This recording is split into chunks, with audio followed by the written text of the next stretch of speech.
Hello अस्सलाम वालेकुम। तो स्टूडेंट्स, हम पहली क्लास के साथ हाजिर हैं। फर्स्ट क्लास में मैं आपको एथिकल हैकिंग के गोल्स के बारे में बताऊंगा कि एथिकल हैकिंग क्यों ज़रूरी है। फ्यूचर में आने वाले एथिकल हैकिंग से हम क्या क्या कर सकते हैं।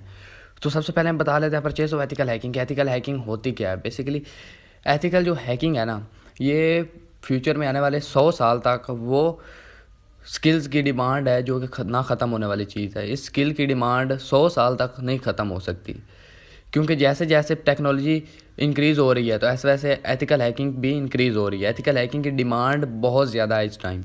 हर चीज़ में सबसे ज़्यादा आगे जा रही है एथिकल हैकिंग। अगर आप किसी भी कंपनी में चले जाएं, वहाँ पर एथिकल हैकिंग की बहुत ज़्यादा ज़रूरत है। कोई भी सॉफ्टवेयर कंपनी में चले जाएं, कोई भी सॉफ्टवेयर के पास चले जाएं, जो सॉफ्टवेयर इंजीनियर है वो भी कहेगा हम सॉफ्टवेयर इंजीनियर से ज़्यादा एथिकल हैकिंग की डिमांड है। तो सबसे पहले हम बात कर लेते हैं कि व्हाट इज़ हैकिंग, कि हैकिंग है क्या। बेसिकली हैकिंग की डेफिनेशन मैं आपको बता देता हूँ कि हैकिंग वो चीज़ है अगले कंप्यूटर के अगले ओनर की इजाज़त लिए बगैर हम उसके कंप्यूटर तक रसाई हासिल कर सकें। ठीक है। हैकिंग उसे कहते हैं किसी के दूसरे सिस्टम में बगैर इजाज़त लिए उसके सिस्टम को एक्सेस करना, उसका डाटा लेना। इसको हम हैकिंग कहते हैं। ये तो होगी हैकिंग की, ओनली है हैकिंग की डेफिनेशन। अब हम कर लेते हैं एथिकल हैकिंग की डेफिनेशन कि एथिकल हैकिंग क्या होती है। एथिकल हैकिंग की डेफिनेशन होती है कि अगले ओनर की परमिशन लेते हुए, अगले ओनर की रिटर्न परमिशन ले के उसके सिस्टम में दाखिल होना, उसको एथिकल हैकिंग कहते हैं। और हैकिंग की डेफिनेशन ये है कि हम किसी के सिस्टम को बगैर इजाज़त लिए रसाई हासिल करें। ठीक है ना। ये हैकिंग की होगी। एथिकल हैकिंग वो चीज़ होती है जिसको हम परमिशन लेके करते हैं, उसको लीगली कहते हैं। अब हम बात कर लेते हैं कि एथिकल हैकिंग लीगल है या इलीगल है। इसकी मिसाल मैं आपको ऐसे देता हूँ। आप बाज़ार से छुरी लेके आते हैं। अगर आप छुरी से सब्ज़ी वगैरह काटते हैं तो वो उसका राइट यूज़ है। अगर आप उसी छुरी से बंदे काटने लग जाएंगे तो वो उसका मिस यूज़ है। तो यही हैकिंग का सीन है। अगर आप हैकिंग का सही से यूज़ करेंगे तो उसका राइट यूज़ है, अगर उसका मिस यूज़ करोगे तो वो मिस यूज़ है। तो अब हम बात कर लेते हैं कि नीड टू एथिकल हैकिंग, कि हमें नीड टू एथिकल हैकिंग क्यों है, ज़रूरत क्यों है एथिकल हैकिंग की। क्योंकि एथिकल हैकिंग फ्यूचर में आने वाले बहुत ज़्यादा डिमांडेड स्किल है। हमें ये स्किल लाजमी सीखना होगा। अगर ये फ्रेशर जो एथिकल हैकर होता है ना, वो किसी भी कंपनी में चला जाए, फ्रेश एथिकल हैकर। अल्हम्दुलिल्लाह मैं बहुत सारी कंपनियों के साथ अटैच हूँ, जैसे कि छोटी मोटी पेपाल के साथ मैं अटैच हूँ, और भी मैं काफ़ी कंपनियों के साथ अटैच हूँ अल्हम्दुलिल्लाह। आपको भी इस काबिल बनाऊंगा कि आप भी कंपनियों के साथ काम कर सकें, बग्स निकाल सकें, बग फाउंड कर सकें। 2 महीने का कोर्स है। इस 2 महीने में मैं आपको पहला जो महीना वो लेक्चर्स होंगे सारे, आपको बताया जाएगा इस अटैक का मतलब क्या है, इस अटैक से क्या होता है। और लास्ट जो 1 मंथ है उसमें 20 डेज़ आपको प्रैक्टिकल कराए जाएंगे, और जो 10 डेज़ हैं उसमें आपको इंटर्नलशिप दी जाएगी, आपको प्रोजेक्ट्स दी जाएंगे। वो प्रोजेक्ट्स आपको कंप्लीट करने होंगे, और एंड पर आपको एथिकल हैकिंग का सर्टिफिकेट प्रोवाइड किया जाएगा, जो कि आप इन कंपनियों में अप्लाई करते वक्त यूज़ कर सकते हैं।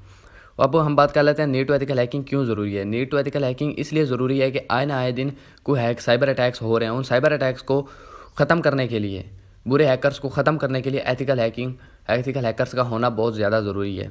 आजकल एथिकल हैकिंग की डिमांड इंडिया में और आउट ऑफ कंट्री में बहुत ज़्यादा चल रही है। इस टाइम पाकिस्तान में भी डिमांड है, बट एथिकल हैकिंग उस लेवल तक नहीं पहुंची अभी तक जहां तक उसको होना चाहिए, जहां तक अभी वो इंडिया में है। इंडिया में बहुत ज़्यादा डिमांड चल रही है। इंशाल्लाह आने वाले वक्त में पाकिस्तान में भी बहुत ज़्यादा डिमांड इसकी होगी। तो इससे पहले आप रेडी हो जाएं। जैसे ही डिमांड इसकी बढ़ेगी, जैसे ही कंपनियां आएंगी यहाँ पर पाकिस्तान में अपना नेटवर्क लेके, जैसे कि वहाँ पर पेपाल का अभी तक नेटवर्क है, यहाँ पर नहीं है। जैसे ही पेपाल का नेटवर्क पाकिस्तान में आएगा या कोई गूगल पे का आएगा तो आप उनके साथ अटैच हो सकते हैं। वो मैं आपको बताऊँगा कि आपने किस तरह CV वगैरह उनको प्रोवाइड करनी है, कैसे अप्लाई करना है। ठीक है ना।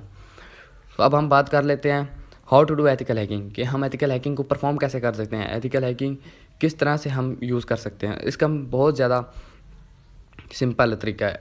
एक कंपनी है, जिस तरह के एक बंदा है या किसी ने न्यू कंपनी क्रिएट की, ये कोई कंपनी वाला है, जिस तरह पेपाल वाले हैं, उनको आपने हायर कर लिया है, वो आपको हायर करते हैं। आपने कुछ नहीं करना, आपने उसमें बग फाउंड करने हैं, उनकी पेपाल अकाउंट को सिक्योर करना है, साइबर सिक्योरिटी में उनकी हेल्प करनी है। आपने उनके अकाउंट को सिक्योर कैसे करना है मैं आपको बता देता हूँ। आपने बग वगैरह फाउंड करते रहना है। आपने एक कंपनी के साथ अटैच नहीं होना, आपने अनलिमिटेड कंपनियों के साथ अटैच होना। कम से कम 10-12 कंपनियों के साथ मैं आपको अटैच करवा दूंगा। उनके साथ अपने काम करना, बग फाउंड करने हैं, बग बाउंटिंग करनी है, पेन टेस्टिंग करनी है, उनके सिस्टम को चेक करते रहना है कि कोई बग वगैरह आ तो नहीं गया। अगर उनमें कोई आपको कमी वगैरह नज़र आती है तो आपने उनको रिपोर्ट करना है। रिपोर्ट करने के बाद आपने उसको फिक्स करना है। अगर फिक्स नहीं करते तो रिपोर्ट आपने लाजमी कर देना, वो खुद फिक्स करवा लेंगे। उसकी फिर आपको अवार्ड दिया जाता है। अवार्ड में वो बहुत कुछ देते हैं, कभी कभी $1000 दे देते हैं, कभी 2000, कभी $100 दे देते हैं, ठीक है। वो उन पे डिपेंड होता है, नहीं तो आपकी सैलरी लगी हुई होती है वहाँ पर। सैलरी तो आपको मिलनी है, लेकिन अब जो बग फाउंड करके उनको रिपोर्ट करते हैं ना, उनकी वो रिवार्ड्स आपको अलहदा से मिलते हैं, ठीक है ना। तो इसका ये बताना था कि how to do ethical hacking. Ethical hacking बहुत ज़्यादा डिमांडेड है, हर कंपनी में एथिकल हैकर्स की नीड है, क्योंकि अगर एथिकल हैकर्स नहीं होंगे तो इंटरनेट चल ही नहीं सकता। बुरे हैकर्स इंटरनेट को तबाह करके रख देंगे, हर कंपनी को हैक कर लेंगे। तो एथिकल हैकर इसीलिए होते हैं, साइबर एक्सपर्ट इसीलिए होते हैं कि वो बुरे हैकर्स को रोक सकें, एथिकल हैकिंग अपनी कंपनियों को सिक्योर कर सकें। अब बात कर लेते हैं future scope of ethical hacking के। एथिकल हैकिंग फ्यूचर में आने वाले क्या स्किल्स की डिमांड पे आएगी। जो फ्यूचर में आने वाली है ना, वो बहुत ज़्यादा डिमांडेड है। मैं आपको बता देता हूँ, उसमें आपको बग बाउंटिंग आनी चाहिए, पेन टेस्टिंग आनी चाहिए, all social media account hacking आनी चाहिए, उसके बाद व्हाट्सएप हैकिंग आनी चाहिए, क्योंकि व्हाट्सएप बहुत ज़्यादा स्ट्रॉन्ग होने वाली है। और इस टाइम जो मैं आपको व्हाट्सएप हैकिंग का मेथड बताऊंगा ना, वो लाइफ टाइम तक चलेगा, ओके ना। क्योंकि ये मेरा 8 साल का एक्सपीरियंस है, मैं अपने जो भी एक्सपीरियंस और जो मैंने अपने प्रैक्टिकल किया है ना, वो सब आपके साथ शेयर करूँगा। तो फ्यूचर में इसकी बहुत ज़्यादा डिमांड होने वाली है। आप अपना करियर बना सकते हैं, आपको और कुछ करने की ज़रूरत नहीं है। अगर आप एथिकल हैकिंग को अपना एज अ करियर लेके चलते हैं ना, आपकी ज़िंदगी संवर जाएगी। तो आज की वीडियो बस आपको इंट्रोडक्शन इसका करवाना था। उम्मीद करता हूँ आपको वीडियो अच्छी लगी है। वीडियो अच्छी लगी है तो मिलते हैं नेक्स्ट वीडियो में। तो नेक्स्ट क्लास में मिलते हैं। नेक्स्ट क्लास कल इस टाइम तक आ जाएगी। तो अल्लाह।